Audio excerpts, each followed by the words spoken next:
안녕하십니까. 최경규 목사입니다. 잠깐 같이 기도하시죠. 하나님 아버지, 고맙고 감사합니다. 우리의 생애의 모든 날이 주님께 있사옵고 주님께서 부르셔서 여기까지 인도함을 받을 수 있도록 역사하심을 감사합니다. 이 시간에도 세계 각처에서 수고하시는 모든 선교사님들에게 큰 은혜가 될 수 있는 귀한 시간으로 인도해 주시옵시고, 부족한 종도 하나님의 선하신 말씀 속에서 힘을 얻고, 또 사랑하는 모든 선교사님들도 은혜와 힘을 얻는 귀한 시간 되도록 성령 하나님 도와주옵소서. 감사드리옵고 예수님의 이름으로 기도합니다. 아멘.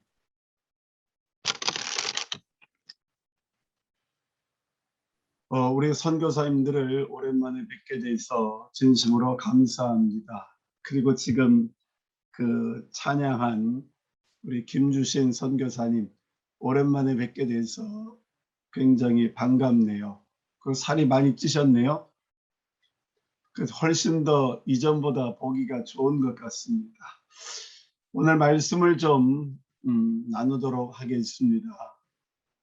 제가 이 말씀을 보게 된 것은 주님께서 우리에게 너희는 깨어 있으라 내가 너희에게 하는 이 말이 모든 사람에게 하는 말이니라 하시면서 주님께서 우리에게 말씀하시기를 내가 너희에게 모든 것을 말하였으니 성령 안에서 시대를 잘 분별하여 시대에 맞는 하나님의 말씀을 전하라 하는 뜻으로 저는 받아들였습니다. 저도 제가 1987년 말경에 교회를 개척해서 어느덧 35년의 세월을 달려왔습니다. 그런데 저는 한 가지 우리 선교사님들이 부러운 게 선교사로서 부름을 받아서 사명을 감당하는 게 참 부럽고 고맙고 감사합니다. 저도 선교사가 되고 싶었어요. 그런데 하나님께서 너는 언어적인 재능이 부족하니까 선교사보다는 보내는 선교사가 되는 것이 어떻겠느냐 해가지고 보내는 삶을 지금까지 살고 있습니다.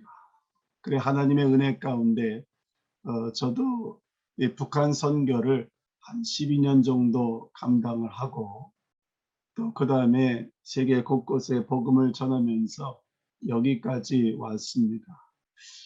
그러다가 제가 교회를 개척해 가지고 만났던 큰 어려움이 1992년에 있었던 이장님 다미 선교회 사건이 아니었나 싶습니다. 그때에 많은 선배 목사님들이나 신학자 되시는 목사님들에게 목사님 이것은 비성경적이고 전혀 그런 일이 그때에 일어날 수가 없는데 왜 여러분들께서 이것에 대하여서 신문지상이나 이런 것이 아니라고 발표를 해 주시지 왜 안 하십니까? 하고 물었을 때에 그분들의 대답이 거의 비슷했습니다. 아니라고 말하기도 곤란하고 기라고 말하기도 곤란하기 때문에 우리는 관망만 하고 있다. 그렇게 얘기하는 걸 보면서 제 나름대로 상당히 충격을 받았어요.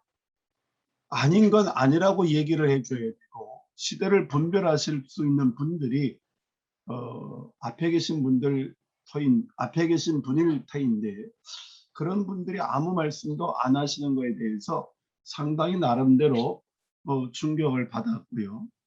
제가 그래가지고 제가 그때 당시에는 잠실에 있었는데 잠실 옆에 삼전동에 그 이장님 씨의 큰 교회가 하나 있었습니다. 거기 뭐 17살 먹은 소년 선지자라고 하는 아이가 거기서 역사하던 때인데 제가 교우들도 그것 때문에 흔들려 가지고 저한테 물음표를 던지기에 제가 그분들에게 이런 얘기를 했습니다. 절대 그런 일은 없다. 하나님의 선하신 뜻도 아니고 성경에서 말하고 있는 그 시절도 아니다. 그래 가지고 이 얘기를 해준 다음에 제가 그 목사님에게 전화를 걸었더니 그 삼전동 교회 목사님이 그러시더라고요. "우리는 내일 틀림없이 올라간다. 휴가한다." 그렇게 얘기를 해 가지고 제가 그 목사님한테 부탁을 했습니다. "그럼 목사님 내일 가시는 게 틀림이 없다면 제 부탁을 하나 들어 주십시오." 그게 뭐냐고 그렇게 얘기를 해서 제가 이렇게 얘기했습니다. "저희가 섬기고 있는 교회보다 그 교회가 훨씬 장소도 좁고 크니까 내일 올라가시면 이거 다 두고 가실 거 아니느냐. 그러니 그 교회를 목사님이 가신 다음에 제가 목회를 그곳으로 옮겨서 할 수 있도록 그 교회를 주십시오." 그렇게 얘기했더니 그분이 갑자기 전화를 딱 끊어 버리더라고요. 그 본인도 못 믿는 거였어요. 제가 그거를 보면서 '아, 이 시대를 분별하는 것이 굉장히 중요하구나. 그 시대를 분별하는 것이 우리에게 있지 않는다면 우리가 도대체 무엇을 가지고서 교우들에게 또 선교지의 많은 사람들에게 이 그리스도 예수의 십자가의 복음을 제대로 전해줄 수 있을 것인가 하는 그런 고민을 갖게 되어졌습니다. 그리고 제가 무천년설을 가르치고 있는 신학교를 졸업했기 때문에 저도 무천년설에 빠져 있었던 그런 사람이기도 합니다. 그런데 그 무천년설을 생각하면서 세계 여러 곳을 돌아다니고 복음을 전하다 보니까 그 무천년설의 잘못된 부분들이 자꾸 떠오르고 생각이 나는 거예요. 그래서 사실은 1992년에 있었던 이장님 사건 이후로부터 제가 종말론에 대해서 많이 생각을 하게 되어졌습니다. 그러다가 그 아마 2003-4년쯤 된 것 같은데요. 그때 그 시리아에 복음을 전하러 갔다가 그 시리아 선교사님이 저보고 음 바울의 낙막교회를 한번 가보자 해 가지고 바울의 낙막교회를 간 적이 있습니다. 그런데 그 뭐 바울의 낙막교회라고 하지만 러시아 정교회가 지은 거니까 그렇게 큰 감동이 없었는데 그분이 "목사님 저기를 한번 좀 보세요. 저기 있는 마을이 보이십니까?" 그렇게 얘기를 해 가지고 멀리 보이는 마을을 바라보는데 저것이 성경에서 얘기하고 있는 하셀 핫티건입니다. 그렇게 얘기를 할 때에 제가 굉장히 충격을 받았어요. 이 말씀은 에스겔서 47장 16절에 나오는 동네 이름입니다. 그런데 하나님께서 에스겔서 47장 13절 이하에 가보면 "내가 마지막 때에 내 백성의 즉 이스라엘의 국경선을 이렇게 짓겠다." 하면서 거기에 국경선 마을의 이름이 나오는 것을 보게 되어지는데 저곳이 하셀 핫돈이다 하는 말을 듣고 그것이 골란 고원에 있는 곳인데요. 그게 국경선이라고 한다면은 우리 시절에 하나님께서 마지막 때에 내 백성 이스라엘의 국경선을 이렇게 긋겠다고 하는 말씀이 이루어진 시대에 혹 살고 있는 것은 아닌가 해가지고 시리아에서 집회가 끝난 다음에 제가 그 국경선을 전부 한번 가봤습니다. 시리아로부터 요르단 그리고 저 멀리 그 이집트에까지 쭉 가보다가 제가 충격을 받은 것은 아하, 하나님의 말씀하셨던 그대로의 국경선이 그대로 되어 있는 것을 보면서 얼마나 충격을 받았는지 몰라요. 그 제가 한 30여 년 전에 그 이스라엘 히브리 대학에서 그 수학을 할 적에요. 잠깐 수학을 할 적에 제가 갔었던 곳이 가자지구 라파라고 하는 라피아 국경인데 그 국경의 모습이 생각이 나면서 하나님께서 어느 순간에 이 일을 다 이루어 가셨구나 그런 생각을 하니까 하나님의 말씀을 좀 더 연구하게 되어졌습니다. 그 연구를 하면서 만약에 이것이 하나님께서 말씀하신 그대로의 역사라고 한다면은 분명히 우리 시대에 무언가 특별한 일을 행하고 계실 것이다 하는 생각을 가지게 되어졌고, 그리고 조금 더 하나님의 말씀을 연구하고, 그리고 조금 더 여러 나라를 다니면서 많은 것을 확인하게 되어졌는데, 한 가지는 왜 이 시대에 하나님께서 이렇게 놀라운 역사를 이루셔서 선교가 지나간 2000년의 세월보다도 한국 선교사들이 한 30여 년 동안 행한 선교가 더 광범위하게 이루어지도록, 그리고 놀라운 역사가 이루어지도록 하셨는가 하는 것입니다.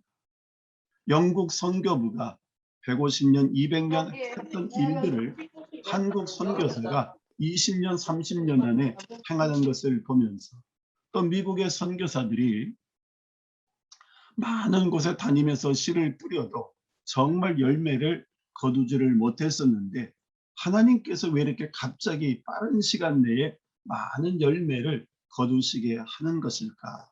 그렇게 생각을 하면서 역사를 연구하게 되어졌고, 그리고 그 말씀 속에 깊이 들어가 보니까 한 가지 깨닫게 되어지는 것은, 지금 저와 여러분들이 마지막 추수를 했구나 하는 그런 생각을 하게 됩니다. 하나님께서 행하셨던 그 많은 역사를 조금 더 연구해 보니까 거기에 1991년에 소련이 무너졌습니다. 그리고 소련이 무너지면서 소련이 16개 나라로 나뉘어졌죠. 그리고 그때에 파송되어져 들어갔던 모든 선교사님들은 기때만 꼽아도 수많은 사람들이 모여드는 놀라운 기적들을 많이 발견해 가지고, 그 많은 선교사님들이 한국 교회에 부탁하기를 이곳에다가 교회를 세워 주십시오. 이곳에 교회를 확장해 주십시오. 그런 역사가 너무너무 많이 나타났다고 하는 것입니다. 그래 하나님께서 1992년부터 2017년까지 25, 6년간의 전 세계에 놀라운 역사를 이루어 주셨습니다. 그래 이제 뭐 다른 모든 선교사님들의 예를 들 수도 있습니다만은, 한 가지 제 예를 든다면은 2004년에 아프가니스탄을 제가 들어갔습니다. 한국이라고 하는 나라와 전혀 수교도 안 이루어졌지만은, 제가 그 수교가 되어진 나라 중국이 있어가지고 중국에 있는 아프간 대사관을 찾아가가지고 내가 너희 나라에 꼭 가서 무언가 도움이 되기를 원하니까 내게 비자를 달라, 그렇게 얘기했더니 몇 시간 만에 진짜 비자를 주더라. 그래가지고 아프간 땅에 들어가가지고 한 열흘 정도를 있었습니다. 열흘 정도 있으면서 그곳에서 아프간 젊은이들에게 복음을 전하고, 제가 뭐 영어를 잘하는 사람은 아닙니다만은 그 영어가 그들에게 먹혔다는 거예요. 그리고 그 사람들이 7명을 이 목욕탕에 물을 받아놓고 세례를 주고, 그 사람들을 통해서 센터를 세우고, 그런 일들이 어떻게 가능했겠느냐 하는 것입니다. 전적으로 그것은 성령님의 역사예요. 근데 왜 그렇게 놀라운 역사를 하셨을까? 그리고 온 세계 곳곳에 한국 선교사들이 희한하고 놀라운 역사를 일으킬 뿐만이 아니라 하나님의 영광이 너무너무 놀랍게 나타났고, 어떤 선교사님이 그런 얘기를 하셔요. 그 어느 선교지를 갔는데 봉고차에 기름이 떨어진 것을 몰랐답니다.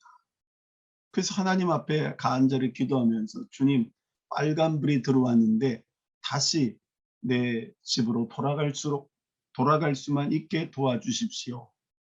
그러는데 진짜 왔다는 거예요. 그리고 이제 이분이 그거를 모르고 그 다음날 선교지를 또 갔습니다. 그런데 빨간불은 들어와 있는데 계속해서 차량이 운행이 되더랍니다. 들어오는 선교비도 없고, 그리고 이제 복음은 전해야 되겠고, 그런데 그 다음 날도 그렇게 한 달이 지나갔다. 그리고 한 달 후에 혹시 선교 헌금이 들어왔을까 해가지고 통장을 보니까 선교 헌금이 들어와 있더랍니다. 그걸 확인한 그날 엔진이 앵꼬가 났다는 거예요. 그리고 나서 다시 선교 헌금을 찾아서 자동차에 기름을 넣고 떠났는데, 그분이 그 얘기를 하면서 한 달 동안은 빨간불이 들어온 상태로 내가 복음을 전할 수 있었으니까 이것은 하나님의 특별한 기적이 아니었느냐, 그렇게 얘기하는 것을 듣습니다. 그런데 그런 얘기뿐만이 아니라 많은 이야기를 듣게 되어졌어요. 그걸 보면서 이게 하나님께서 말씀하고 계시는 마지막 때의 선교 역사가 아닐까, 마지막 추수기가 아닐까. 우리가 씨를 뿌리고 열매가 자라는 것을 보려면 많은 시간이 필요합니다마는 추수하는 시간은 상당히 짧은 것을 보게 되어지고, 추수할 때는 많은 것을 거두어 들이는 것을 보게 되는데, 특별히 이 마태복음 말씀에 보면은 이런 말씀이 나옵니다. 마태복음 24장 44절로 45절에 보면, 이러므로 너희도 예비하고 있으라. 생각지 않은 때에 인자가 오리라. 충성되고 지혜 있는 종이 되어 주인에게 그 집 사람들을 맡아 때를 따라 양식을 나눠줄 자가 누구뇨 하는 말씀이 나오는데, 오늘 여러분 이것이 저와 여러분들에게 해당되어지는 말씀인 줄로 압니다. 저와 여러분들은 때를 잘 아는 주의 종이 되어야 합니다. 왜냐하면 때를 따라 양식을 나눠줘야 하기 때문에 그렇습니다. 아침에 먹을 양식이 있고 점심에 먹을 양식이 있고 저녁에 먹을 양식이 있습니다. 이게 만약에 평범한 삶의 양식이라고 한다면 아침과 점심과 저녁에 뭐 많고 적음의 차이는 있을런지 모르지만은 거의 비슷한 것을 먹으면 됩니다. 그러나 이것은 말씀에 대한 것이기 때문에 우리 시대에 맞는 하나님의 말씀을 제대로 먹이는 그런 종이 되지 않으면 안 된다고 하는 것이고, 46절에 보면 주인이 올 때에 그 종에 이렇게 하는 것을 보면 그 종이 복이 있으리로다, 그렇게 우리에게 말씀하고 계셔서, 참된 주의 종된 자는 자기 시대를 잘 아는 것이 필요하고 자기 시대에 맞는 하나님의 선하신 말씀을 전해주는 것이 정말 필요하다 하는 것입니다. 우리가 대부분 칼빈을 잘 압니다. 그래서 칼빈의 주석도 많이들 사용하고 있습니다. 그런데 칼빈의 주석을 보게 되어지면 요한계시록의 말씀이 없어요. 칼빈이 말하기를 이 요한계시록의 말씀은 내 시대에 해석되어질 말씀이 아니고 먼 후대에 해석되어질 날이 올 것이니 나는 이 요한계시록을 주석하지 않겠다 해가지고 요한계시록의 주석은 없습니다. 그런데 지금은 수없이 많은 계시록의 주석들이 나와 있습니다. 그것이 세대주의 주석이든 역사적 개혁주의자의 주석이든 혹은 무천년설을 주장하는 사람들의 주석이든 수없이 많은 것이 나와가지고 오늘 주의 종들이 잘 파악해가지고 하나님의 말씀을 전하지 않으면 안 되는 때이기는 하지만은 어쨌든 그런 계시록의 주석들이 많이 나오고 있는 것을 보게 되어지고, 또 이장님 같은 사람이 종말론을 얘기할 적에도 그 종말론의 얘기를 들어보면 상당히 성경을 많이 끌어와 가지고 얘기를 했었습니다.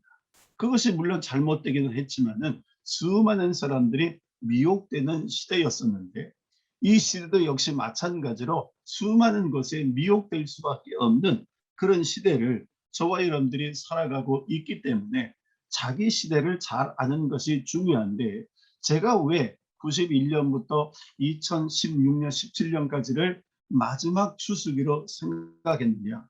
그것은 바로 복음의 역사가 이 시대에 한국 선교사들을 통해서 전 세계에서 너무 놀랍게 역사했구나 하는 것을 보았기 때문입니다. 나는 이런 고난을 당했습니다. 저런 고난을 당했습니다. 그런 것보다는 나는 하나님의 도우심으로 이런 역사를 이루었습니다. 저런 역사를 이루었습니다. 내가 보니까 이거는 나의 능력이 아니라 하나님의 은혜였고 성령의 역사였습니다. 하는 소리를 너무너무 많이 들었습니다. 근데 왜 그 시기를 그렇게 봤느냐? 바로 소련이 무너지면서 성경에서 말하고 있는 로스라고 하는 국가, 즉 러시아가 재등장한 것을 보게, 보게, 보고 나서부터고, 러시아가 16개국으로 무너지면서 복음이 들어가면서 놀라운 확장을 이루었는데, 그것이 언제부터 문이 닫혀지기 시작했느냐? 2016년 8월부터입니다. 2016년 8월부터 문이 서서히 닫혀지기 시작하더니 하나님께서 중동이라고 하는 전 지역에서 하나님의 백성을 빼내기를 시작하셨어요. 그것이 여러분들께서 잘 아시는 대로 시리아에서 벌어졌던 전쟁, 바로 IS, 다에시와의 전쟁이죠. 그 전쟁으로 말미암아 많은 중동 지방에 있었던 크리스찬들이 순교도 하였고, 그리고 그곳을 다 떠나게 되어졌습니다. 제가 갔었던 시리아에 말룰라라 하는 곳이 있습니다. 그곳에는 지금도 아람어를 사용합니다. 그곳의 성도들은 지금도 아람어로 주님 가르쳐 주신 기도를 암송하는 것을 볼 수 있는 마을이었습니다. 그런데 그 마을에 있었던 많은 그런 그 크리스찬들이 이 다에시에 의해서 죽임을 당하고 순교한 거지. 그리고 많은 사람들이 그곳을 떠나가지고 유럽으로 다 흩어져 갔습니다. 그때 다에시가 얼마나 지독하게 기독교인들을 핍박했느냐. 우리 기독교인들이라고 한다면 여자들은 대부분 윤관을 당하고 죽임을 당했습니다. 그리고 오죽하면은 아빠들이 그 아이들이나 부인을 이끌고 높은 산 꼭대기 낭떠러지로 가가지고 너희들이 스스로 죽는다면 그는 자살이라 하나님께서 미워하시는 것이니 내가 너희들을 죽이겠다. 그래서 그 아내나 아이들을 절벽 밑으로 떨어뜨려 가지고 죽인 경우들이 상당수가 있었습니다. 그러면서 많은 사람들이, 중동에 있었던 크리스찬들이 떠나갔습니다. 중동 지방에는 지금은 진짜 크리스천이라고 할 수 있는 사람들이 너무너무 적은 숫자 외에는 남아있는 사람들이 별로 없어요. 물론 이런 그 쿠웨이트라든지 두바이라든지 그런 곳에 교회가 있기는 합니다만은 그건 외국인들을 향한 교회이지 그들 자신에게 복음을 전해줄 수 있는 교회가 많이 있지를 아니하고, 철저한 감시 속에서 정말 곳곳에 숨어있는 성도들 외에는 다 떠나간 것을 보게 됩니다. 그리고서 이제 복음이 2016년, 2017년 그 정도에서 전 세계로 확장되어진 것을 보다가 제가 한 선교부를 맡아가지고 몇 년 동안 있으면서 그 선교부에서 외친 말이 있습니다.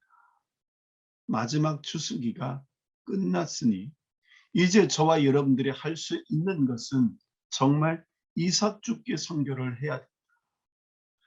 나락은 하나님께서 다 거두셨고 이제는 땅에 떨어져 있는 이삭을 줍는 그 모압 여인 룻과 같은 마음으로 땅에 떨어진 이삭을 하나하나 주어가지고 남아있는 모든 사람들을 주님 앞으로 인도하는 그 사명을 감당해야 된다. 그렇게 얘기하면서 몇 년 동안을 사역했던 것이 기억이 납니다.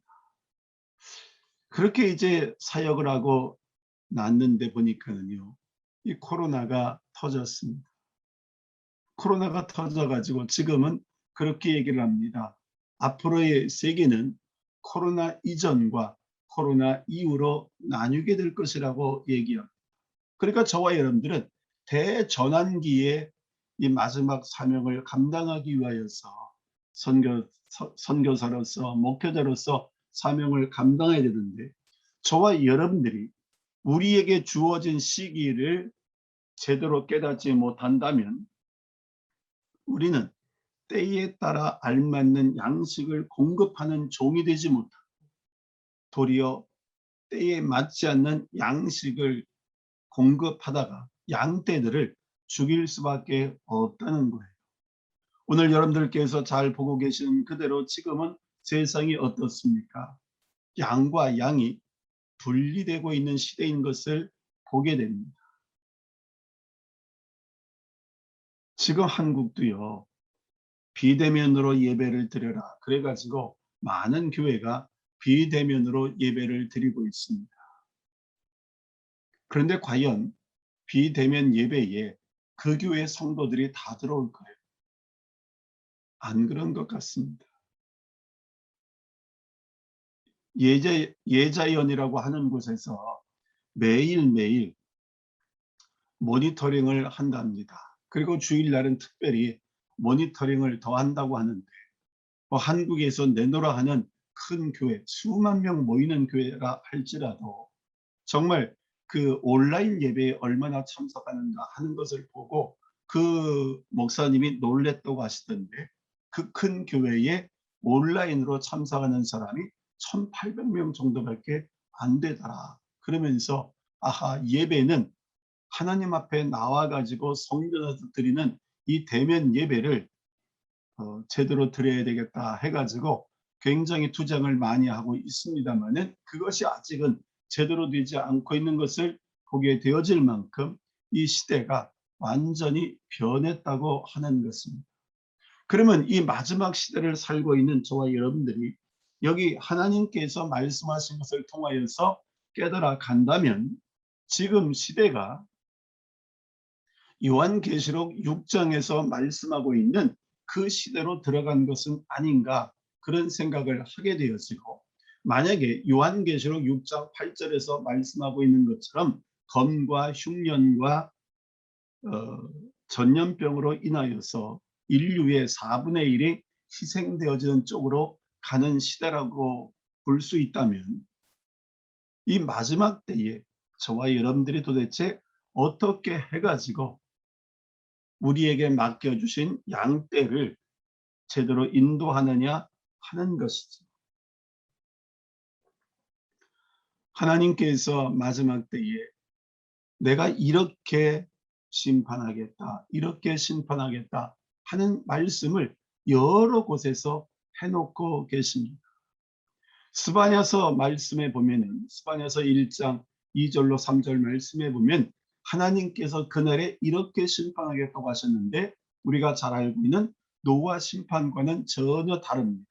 노아 심판 때는 하나님께서 물로 심판하셨기 때문에 물고기를 심판하지 아니하셨습니다만 스바냐서의 말씀에 가보면 하나님께서 그날에는 물고기까지도 심판하시겠다고 말씀을 하고 계시고 그것이 베드로 후서에 가보면 베드로후서 3장 6절로 7절 말씀에 보면 하나님께서 마지막 때에는 불러서 심판하시겠다 그렇게 말씀하고 계셔서 우리가 성경 말씀의 구석구석에 있는 그것들을 잘 끄집어내고 잘 찾아내서 이것이 그러한가 하여 연구하고 우리가 제대로 된 하나님의 말씀을 전해 주어야 할 것입니다. 그렇지 아니하다면 제가 예전에 그 카자흐라고 하는 곳에 집회를 간 적이 있습니다. 카자흐스탄에서 집회를 하다가 저녁에 한 장면을 보고 굉장히 놀란 장면이 있어요. 산에서 양떼들이 쭉 내려오고 있었습니다. 이 양이 어느 집 것인지 도대체 알 수 없도록 많은 양떼들이 내려오고 있었는데 그때 각자 흩어져 있었던 집주인들이 나름대로 소리를 지르니까요. 그 주인의 소리를 알아들은 양떼들은 자기 집을 다 찾아가더라고요. 오늘 저와 여러분들이 하나님의 말씀을 정말 잘 전달해주고 때에 맞는 양식을 잘 전달해주면 주님께서 택하신 백성들을 부를 적에 저는 그 택하신 백성들이 주님의 목소리를 제대로 알아듣고 주님의 양떼로 분명히 서리라고 그렇게 생각이 됩니다. 그리고 하나님의 말씀을 조금 더 들어가 보면은요, 뭐라고 에스겔서 34장에서 말씀하고 계시는 거 아니? 내가 그때에 내가 너희에게 준 양떼를 화려하게 만든 자들을 심판하시겠다. 그렇게 말씀하고 계셔서 오늘 저와 여러분들이 시대에 맞는 말씀도 전해줘야 되겠고, 저들을 우리에게 맡겨주셨으니 정말 시대에 맞는 꼴을 통하여서 그 영혼이 주님을 온전히 바라보고 즐거워하게 만들지 않으면 안 된다고 하는 것입니다. 사명을 맡은 것에서 끝나지 아니하고 사명을 잘 감당하고 그 사명의 끝까지 저와 여러분들이 달려가야 주님으로부터 착하고 충성된 종아, 내가 적은 일에 충성하였으니 내 주인의 집에 즐거움에 참여할 뿐만이 아니라 더 큰 것을 맡기시는 역사도 일어나지 않겠느냐 하는 것입니다.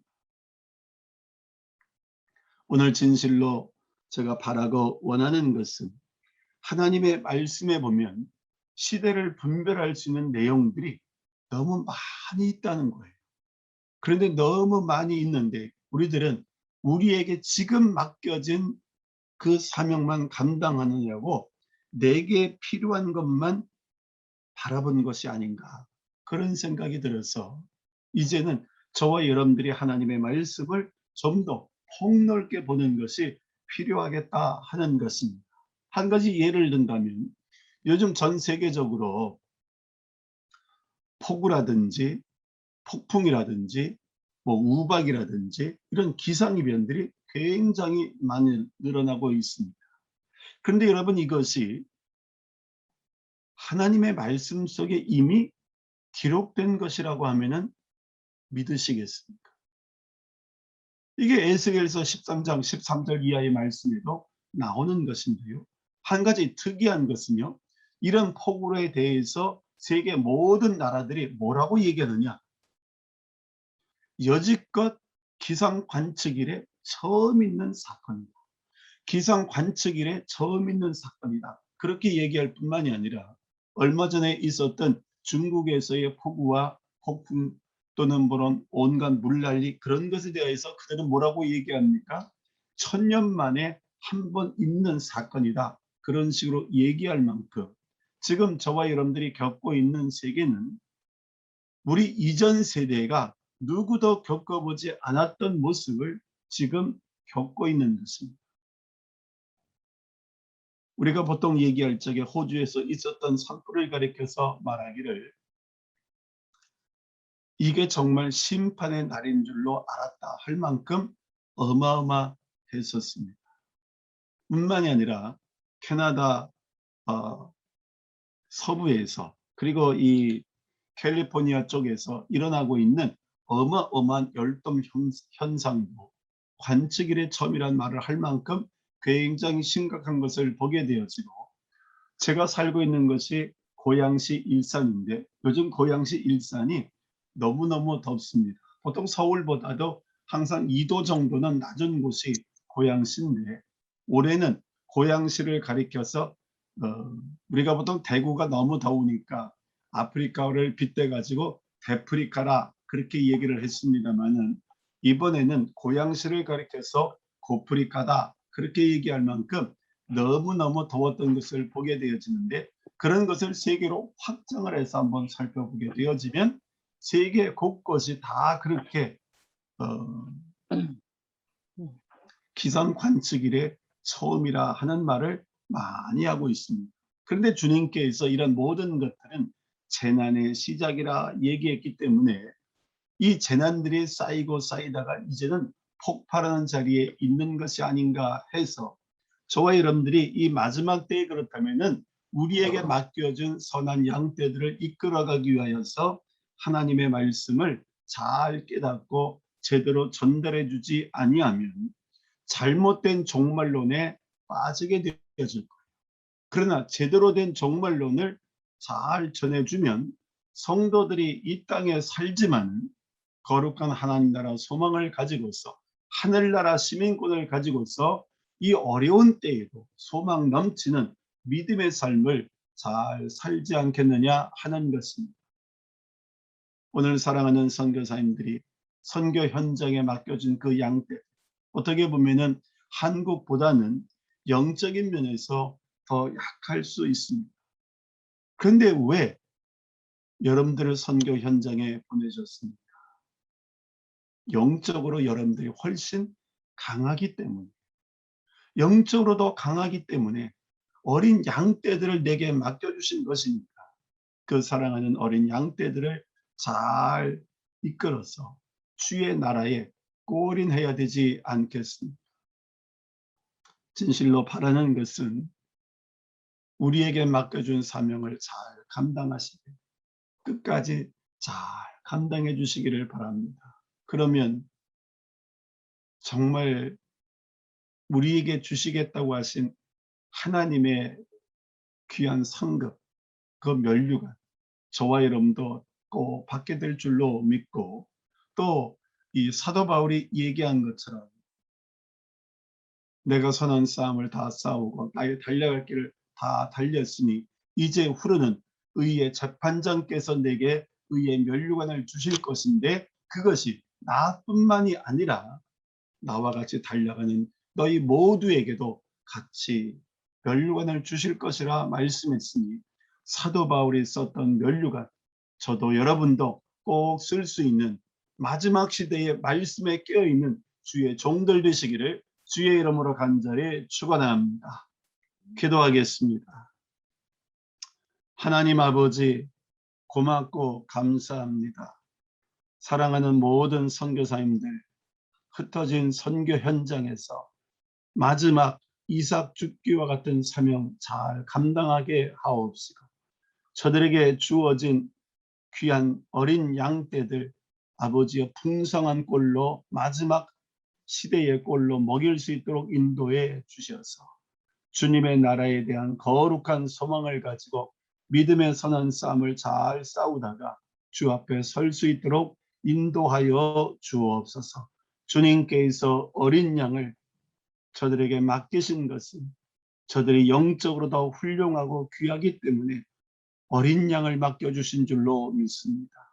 그 귀한 사명 끝까지 잘 감당하여 주님께서 주시겠다 말씀하신 그 거룩한 면류관 모두 쓸 수 있는 귀한 종들 되도록 은혜를 베풀어 주옵소서. 감사드리옵고 예수님의 이름으로 기도하옵나이다. 아멘.